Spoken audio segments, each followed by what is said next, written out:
제주 빌라델비아 교회입니다. 출애굽기 강의 45번째 시간입니다. 오래간만에 출애굽기 강의로 여러분들을 찾아뵙습니다. 이번 시간에는 출애굽기 10장 1절부터 11절까지 살펴보도록 하겠습니다. 8번째 메뚜기 심판입니다. 8번째 메뚜기 심판. 우리가 출애굽기 강의 중에 이 10가지 심판을 시작을 하면서 제가 어떤 설명을 드렸냐면, 이 10가지 심판 혹은 재앙이라고 부르는 것은 10계명에 대한 설명이다라고 그렇게 설명을 드렸었습니다. 그래서 이 8번째 메뚜기 심판은 도둑질하지 말라라고 하는 10계명과 관련된 내용으로 이해를 하시면 될 것 같습니다. 메뚜기는 하나님의 말씀 혹은 진리의 말씀으로 이해를 하시면 되고요. 10계명의 8번째 해당되는 도둑질하지 말라라고 하는 이 계명은 하나님의 말씀을 우리 멋대로, 우리 보기에 옳은 대로, 우리 소견대로 에피뚜미아, 탐심이라고 하는 두 마음으로 그렇게 취하지 말라는 의미예요. 하나님의 말씀을 사람이 도둑질하면 선과 악이라고 하는 율법으로 내 밖에 형상화를 시켜서 행위를 유발하게 만들고, 그 율법을 행위로 행하면 나오는 것은 뭐라고 해야 되죠? 죄, 사망 말고는 없습니다. 그런데 인간은 하나님의 말씀을 자기 보기 옳은 대로, 자기 멋대로, 자기 소견대로 눈에 보이는 문자, 율법으로 취해서 행위로 행하며 죄를 범함에도 불구하고 자신들은 누구보다도 신실하게 하나님을 믿고 섬긴다고 그렇게 착각에 빠진다는 거죠. 그 부분에 대한 교훈의 메시지로 이해를 하면 될 것 같습니다. 그러면 살펴보도록 하겠습니다. 10장 1절부터입니다. 주께서 모세에게 말씀하시기를 바로에게로 들어가라. 내가 그의 마음과 그의 신하들의 마음을 완악하게 함은 내가 그 앞에서 이러한 나의 표적들을 보여주려 함이요. 그러니까 설명드렸지만 바로나 바로의 신하들은 누구라고 보면 된다고 했습니까? 우리 각 사람의 겉사람이라고 보면 된다고 했어요. 그러니까 육신의 생각, 사람의 생각, 에피뚜미아, 탐심이라고 하는 선악의 율법 혹은 율법의 예수, 그러니까 눈에 보이는 것, 그대로를 전부라고 여기고 진짜라고 여기는 우리 사람의 생각, 죄성, 요걸 바로왕과 그 바로왕의 신하들이라고 이해를 하면 될 것 같습니다. 근데 그 우리의 겉사람, 그 겉사람의 마음을 완악하게 한 것은 누구냐면 주께서 그렇게 완악하게 한 거래요. 이해되죠? 그러니까 왜 주께서 우리의 겉사람의 마음을, 우리의 사람 생각을 완악하게 했냐면 표적을 보여주기 위함이래요. 자, 구체적으로 그게 뭐냐? 내가 애굽에서 행한 일들과 내가 그들 가운데서 행한 내 표적들을 너로 너의 아들과 너의 아들의 아들의 귀에 전하게 하려 함이요.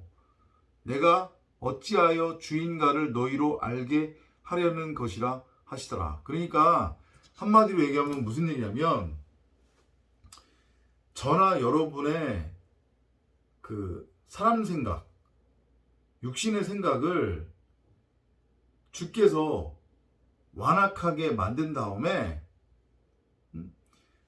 그 완악한 마음에 대한 어떤 뭐라고 해야 돼요? 일종의 심판의 개념으로서 주께서 표적을 행할 텐데, 그 표적을 행하는 것은 결국은 나타난 것, 보이는 것을 통해서, 표적과 비유를 통해서, 즉 율법을 통해서 복음, 진리, 하나님의 말씀의 그 의미, 진리를 알고 깨닫게 하려 함이래요. 이해되죠? 무슨 얘기인지? 그러니까 우리 각 사람이라고 하는 육신의 생각, 마음 생각, 그 율법이라고 하는 예수의 머리를 잘라내고 그리스도라고 하는 하나님의 말씀을 머리로 넘겨주어 그 그리스도라고 하는 머리로부터 나오는 말씀의 내용을 우리가 담아 그 말씀의 내용이 되도록 하겠다는 거예요. 그게 주께서 우리를 창조한 목적이잖아요. 창세기 1장 1절. 그죠? 하나님이 태초에 천지를 지으셨느니라. 거기서의 그 천은 말씀을 의미하는 거고, 지는 그 말씀의 내용을 담고 있는 성전을 뜻하는 거니까. 이해되시죠? 그렇게 우리가 따라가면 될 것 같습니다. 그리고 그것은 너희 대에서만 끝나는 게 아니라 이제 대대로 그렇게 우리를 하나님의 톨레도트, 그 아들로다, 아들의 계보에 들어가게 하겠다는 거예요. 그래서 우리를 결국은 본토 친척 아비를 떠나 그 선과 악이라고 하는 율법의 거짓 아비, 마귀, 사탄의 아비로부터 건져내어 하나님의 아들, 그리스도, 독생자, 진리의 말씀 그 자체로 첫 열매로 낳으시겠다고 하는 하나님의 작정으로 이해를 하면 될 것 같습니다. 모세와 아론이 바로에게 들어가서 그에게 말하기를 히브리 사람의 주 하나님이 이같이 말하노라.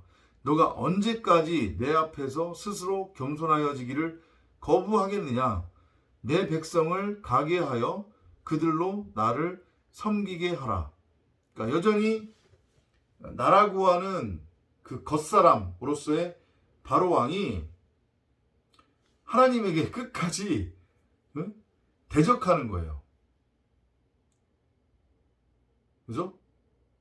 자기가 왕이라고, 자기가 선악의 주체라고 그렇게 여기면서 자기 보기에 옳은 대로, 자기 멋대로, 자기 소견대로 하나님의 진리의 말씀을 선악이라고 하는 율법으로 그냥 그렇게 취한 다음에 그걸 가지고 열심히 행위로 행하면서 아래 것으로 취하면서 이 땅에서 자기가 왕이라고 왕으로 타고 있는 그런 지금 형국이란 말이에요. 그죠? 그런데 위에서 얘기했지만 그것조차도 다 누가 그렇게 이끄시는 거예요? 주께서 이끄시는 거예요. 주께서 바로의 그 마음, 그리고 신하의 마음, 결국 바로의 신하는 같은 우리 각 사람의 겉사람이라고 이해를 하시면 됩니다. 그리고 지금 보여지는 바로 왕의 모습은 우리의 모습이기도 하단 말이에요. 그렇죠? 우리의 죄성으로서의 모습. 자기가 하나님이라고 착각하고 있는 것. 그래서 하나님의 흉내를 내는 것. 하나님의 말씀을 선하게 율법으로 곡해하는 것. 그래서 그 율법을 가지고 다른 사람을 정죄하고 심판하고 판단하고 율법의 행위를 통해 육의 가치, 땅의 가치를 추구하고 있는 나라고 하는 겉사람의 모습. 그 모습이 바로왕의 모습인데 주께서 이제 진노하셔서 말씀하시는 거죠. 너가 언제까지 그렇게 머리라고 우기면서 머리 흉내를 낼래. 그러면 너는 영원한 심판이다. 영원한 죽음이다. 빨리 그 목 잘리고 그리스도 곧 말씀 나를, 그러니까 주께서 지금 말씀하시는 거니까, 그죠? 나를 머리로 넘겨받아. 응? 그래야 네가 영원히 살 수 있어. 이 말씀을 하는 거예요. 그리고 그것이 결국 뭐예요? 내 백성을 가게 하여 그들로 나를 섬기게 하라.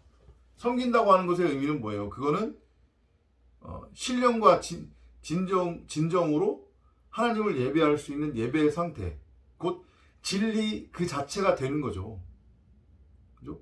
애굽에서 벗어나는 것, 그게 곧 율법으로부터의 해방이고, 영과 신령과 진정으로 하나님을 예배하는 예배 그 자체가 상태라는 거죠. 이렇게 보시면 됩니다. 그렇지 않고 만일 너가 내 백성을 가게 하는 것을 거부하면 보라, 내일 너 지경내로 메뚜기들을 불러 드리리라. 그러니까 지금 바로가 붙들고 있는 그 에피뚜미아 탐심이라고 하는 건 하나님의 말씀이란 말이에요. 그죠? 근데 이 하나님의 말씀을 자기의 육체의 정욕을 위해 육신의 정욕, 안목의 정욕, 이생의 자랑의 눈으로 눈에 보이는 그대로 바라보면, 그리고 그걸 취해서 행하면 그게 결국 뭐라는 얘기냐면 하나님의 말씀을 도둑질하는 거라는 거예요. 그죠? 그렇게 하나님의 말씀을 내 육신의 정욕, 안목의 정욕, 이생의 자랑을 위한 도구로 취해서 행하면 그게 결국 도둑질인데, 그러면 어떠한 일이 일어나느냐? 하나님의 말씀이 결국은 율법으로 곡해된 거니까, 하나님의 말씀이 율법으로 곡해되면 이게 뭐가 되냐면 불검이 된단 말이에요. 그죠? 불못 유황불이 되는 거예요. 그러면 그 하나님의 말씀이 아가페 사랑이 아니라 나를 심판하는 심판의 검이 되는 거예요. 나의 모든 것을 다 갉아먹는 메뚜기가 된다는 얘기예요. 그런 의미로 이해를 하시면 돼요. 그것들이 지면을 덮어서 사람이 땅을 볼 수 없을 것이며, 모면하여 남은 찌꺼기, 즉 우박에서 면하여 너희에게 남겨진 것을 그것들이 먹으리니 들에서 너희를 위하여 자라는 모든 나무를 먹을 것이라. 그러니까 우리의 육적 가치, 율법의 행위를 통해 우리가 맺은 땅의 것들, 땅적인 것들, 썩어 없어질 것들이 그 말씀이라고 하는 메뚜기에 의해서 다 삼켜진 바가 될 거라는 얘기죠. 영과 육이 부딪히면 영이 육을 삼켜버린단 말이에요. 영과 육은 하나가 될 수 없어요. 이해되죠? 무슨 얘기인지? 또 그것들은 너의 집들과 너의 모든 신하의 집들과 모든 애굽 사람들의 집들을 채우리니 이는 너의 조상과 너의 조상의 조상도 이 땅 위에 있던 날부터 오늘의 이르기까지 보지 못하였던 것이라 하더라. 그리고 그 자신은 돌아서서 바로에게서 나왔더라. 그러니까 메뚜기 그 하나님의 말씀이 바로 나 자신이 돼야 되는 거고 그게 바로 내 집이 돼야 되는 거란 말이에요. 그죠? 그렇게 하나님의 말씀으로 내가 채워지면 아니 내 마음 성전에 심어 있는 성경 66권으로서의 그 진리의 말씀인 생명나무가 호라오 되면 내 자체가 하나님의 말씀이 되는 거니까 그게 결국 뭐를 의미하는 거예요? 수고하고 무거운 짐으로부터의 완전한 자유 해방을 뜻하는 거잖아. 율법에 대해서 내가 죽게 되는 거예요. 율법의 행위로부터 내가 완전히 자유하게 되는 거죠. 나의 육신의 생각, 사람 생각이 완전히 죽는 거예요. 근데 그건 사람 입장에서 바라보면 엄청난 재앙이 되는 거죠. 그죠? 결코 겪고 싶지 않은 그런 의미로 이해하시면 됩니다. 7절이에요. 바로의 신하들이 그에게 말하기를 얼마 동안이나 이 사람이 우리의 올무가 되리이까 그 사람들을 가게 하여 그들로 주 그들의 하나님을 섬기게 하소서. 왕께서는 애굽이 망하는 것을 아직도 알지 못하시나이까 하고. 그렇죠. 여러분이나 저라고 하는 애굽은 그렇게 율법으로 율법에 대해서 망해야 되는 거예요. 그죠? 우리 각 사람의 마음 성전에 심어 있는 성경 66권으로서의 생명나무가 밝히 드러나야 된단 말이에요. 그리고 나라고 하는 겉사람은 완전히 죽어야 돼요. 그래서 새로운 피조물로 위로부터 태어나야만 한단 말이에요. 옛것은 가고 새것이 도래하게 되는 거예요. 율법 아래에 있었던 모든 것들, 율법의 행위로 맺은 모든 열매들은 다 배설물로 여기고 멸망당해야 된단 말이에요. 큰 성 바벨론은 도리에 돌아나 남지 않고 다 무너져야 되는 거예요. 이해되시죠? 8절이에요. 모세와 아론을 바로에게 다시 데려오니 바로가 그들에게 말하기를 가서 주 너희 하나님을 섬기라. 그런데 갈 자들은 누구냐 하니 모세가 말하기를 우리가 우리의 젊은이들과 우리의 늙은이들과 우리의 아들들과 우리의 딸들과 함께 갈 것이며 또 우리의 양떼들과 우리의 소떼들과 더불어 가겠나이다. 이는 우리가 주께 명절을 지켜야 하기 때문이니이다 하더라.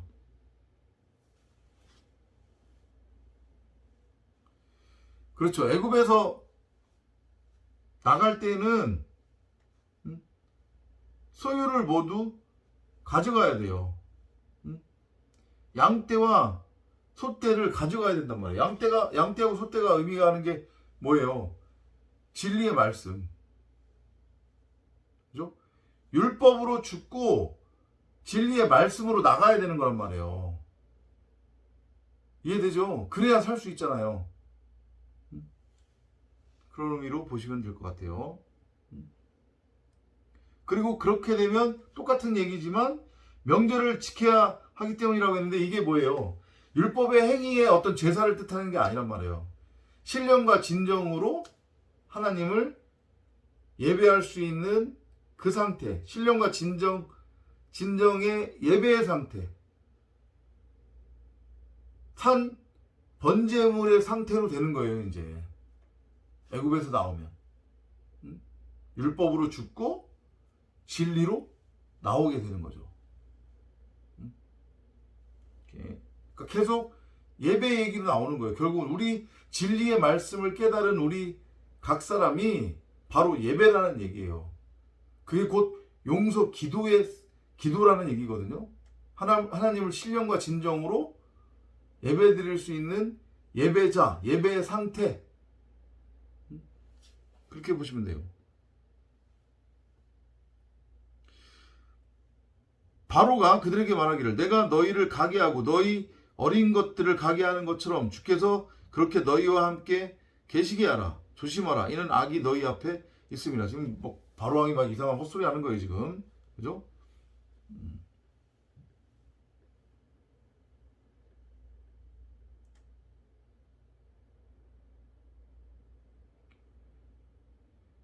그렇게는 안 되나니 이제 너희 남자들만 가서 주를 섬기라.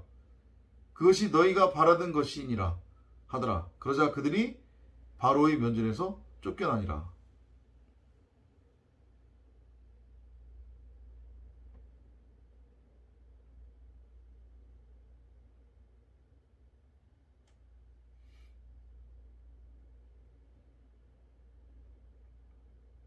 그러니까 이 지금 출애굽기 10장 1절부터 11절까지는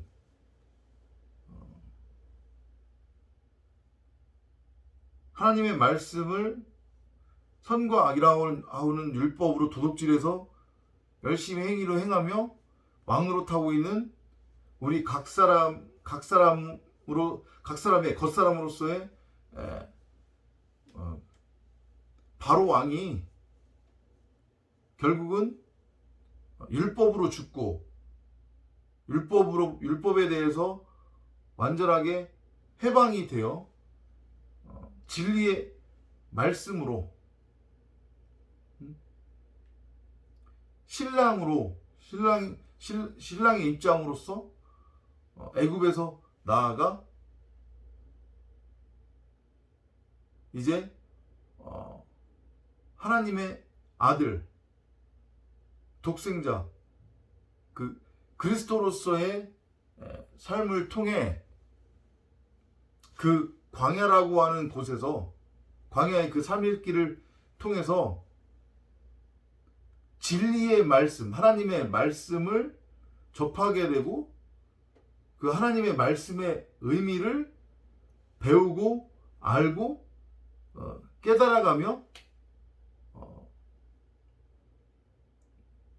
순금으로 다져져가는 그런 과정을 거쳐서 하나님 앞에 신령과 진정으로 예배드릴 수 있는 예배자, 예배의 상태, 하나님께 온전하게 흠없고 점없는 번제물로 드려질 수 있는 온전한 11조의 상태가 될 것임을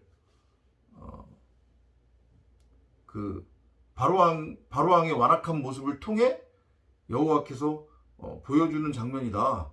이렇게 이해를 하시면 될 것 같습니다. 이건 곧 우리의 모습이기도 합니다. 우리가 이 과정을 통해서 말씀을 접하게 되고 그리고 훈련을 통해서 순금으로 그렇게 빚어지는 그런 삶의 과정을 우리가 반드시 경험하게 될 것임을 보여주는 그러한 에피소드로 이해를 하시면 될 것 같습니다. 다음 시간에 또 찾아뵙도록 하겠습니다. 안녕히 계십시오.